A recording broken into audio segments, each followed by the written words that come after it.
They're one of our favourite couples who, in 2015, decided to abandon life in the UK and escape to live the dream life in France. And we are about to join Dick and Angel Strawbridge in their chateau once more as they embark on a brand new mission. And Dick and Angel join us now. Good morning to both of you. It's always lovely to see you. Hi! Hello! Hiya. So this is a no-brainer, really, this one. It's such a good idea. Escape to the chateau, make do, amend, and it's on tonight. But the idea of this one is that you would like to give people the confidence to kind of have a go, that there may be certain things in life they say, well, I'm not really skilled at that, I might need to get somebody in, it's going to cost a lot of money. And your sort of thought is, do you know what? Try, give it a go. That's exactly it. And to be fair, last year when the lockdown started, we had so many emails from people asking, how do you do this, how do you do that? The idea of actually making a series that allowed people to send us what they wanted to do and we could just join them. And we've had a lot of fun with it, haven't we? We've had a lot of fun. And I think we've actually proved that the concept really works because, you know, a lot of our contributors, they've been so shocked at the outcome and what they've achieved. Yeah. And there's been sort of a real kind of emotionalness to everything because it's just, we felt really proud. There is a pride in doing it yourself. Unfortunately, it's a feeling that I've never had because I am utterly rubbish at that sort of stuff. So doing it the way you've done it, almost like remotely, how handy did they have to be? To be fair, we had people who had no experience whatsoever. And we had some people who are quite competent. And as couples and as individuals, I think the key thing was that you didn't need to know what you're doing. You just had to have the heart to have a go at it. And from our perspective, everybody learnt on the way through. And what's good about you guys as well is not just for the TV show. You know, you're very hands-on, sort of in front of the screen, but off-screen too. And if people have problems going forward, you answer emails and you speak to everybody outside of the show. Completely. I mean, Dick went to take the dog for a walk and he came back 2 hours later. I said, where have you been? And he said one of our lovely contributors had drilled through a water pipe and Dick was there for 2 hours helping sort it out. Paul's having a croft in the Shetlands. He's got to put a batten up to support a door for a cupboard which was going to be a screen.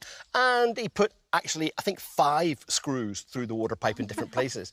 And that was an interesting evening because, you know, he gave me a call and we talked it through it and I think Mandy was a bit miffed, but that's all part of it. With the schedule that you have, so with the chateau, the beautiful chateau that's behind you, and the TV, and I know that you've got a book, you've planning to go on tour in 2022, yet family is central to what you do with your two kids. How do you make that work? Oh, I think we've made it work by kind of foregoing sleep, really. I mean, sleep's just really overrated. And prioritising. And I think one of the key things is that...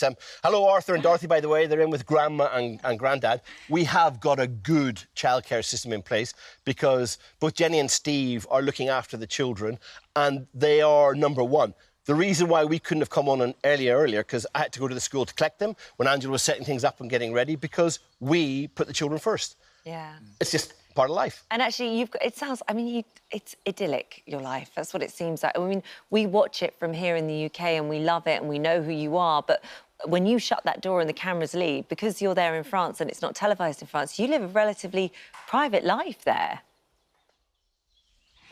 Yeah, it's private, thanks, Holly, and it's quite normal as well. You know, we have the same sort of trials and tribulations as absolutely sort of everyone. It's nice. But the thing is, what we've done is, and we particularly felt it through last year and this year, we've started to build something, and I think we feel how lucky we are. And the old thing about the harder you work, the luckier you get. Well, the children understand it as well because we're in the walled garden and the children have got their own beds here and they grow and they come out. We've got a paddling pool which we get into most nights with them. It's like it's like our swimming pool in inverted commas. But the whole mindset of what we're doing, it is about just sucking the marrow out of the bones of life, and that's what we're trying to do. And I think we're doing it here, and it sounds we love it. It always looks incredible. Are there bits of that chateau or the surrounding buildings that you haven't explored yet? You know, there's actually quite a lot. And I think for us, there was no rush to go and look at everything. We've got a number of things in the attic. Hold on, there's a room in the attic that Angela hasn't been into yet. I really haven't, because it's quite, I don't know, it's just quite Spiders. high up. I didn't know for a long time that it was actually there. We've got a number of rooms in our outbuildings as well, and we've got baskets. And, you know, I'm romantic. There's part of me that doesn't really want to explore it all because, you know, in my mind, there's a bit of a mystery that there could be something, you know, that I haven't discovered yet. Well, there might be a whole great chunk of treasure that'll help fund it. Exactly. It's all a bit grubby. To be fair, the areas we haven't been are a bit grubby, and I think part of the reason Angela's not been there is because there are quite a lot of spiders. But up in the attic, there's a pile in one corner that, we found things in the past in there. We found an old musket at the edge, but there's a whole lot of stuff. And this year, because there's no weddings and we're still sort of finding our way through this year, we're doing the roof. And that means when the roof comes off, which is a huge job, and when that all starts to happen, then we're going to be looking in all the places in the attic as well, which is quite exciting for us. Well, that is exciting. I'll tell you what, there's another book in that. Your book that's coming out, that takes you all up to 2019, and there seems like there is so much that's happened since then as well. So it's just an ongoing project for you. If you think about sort of the end of 2019, everybody, how optimistic was the world? And we had a tour coming up and all the rest of it, and we came back from our tour and life was a bit different. Yeah, it really was. Well, thank goodness for telly, and thank goodness that we can escape to the Chateau through you. Yeah. Escape to the Chateau, Make Do Amend is tonight at 9 on Channel 4. It's always lovely to talk to you guys. Thank you both. Thank you very much. Take care. You too. Lovely to see you. Take care. Have a great day. Bye. You too. Bye now.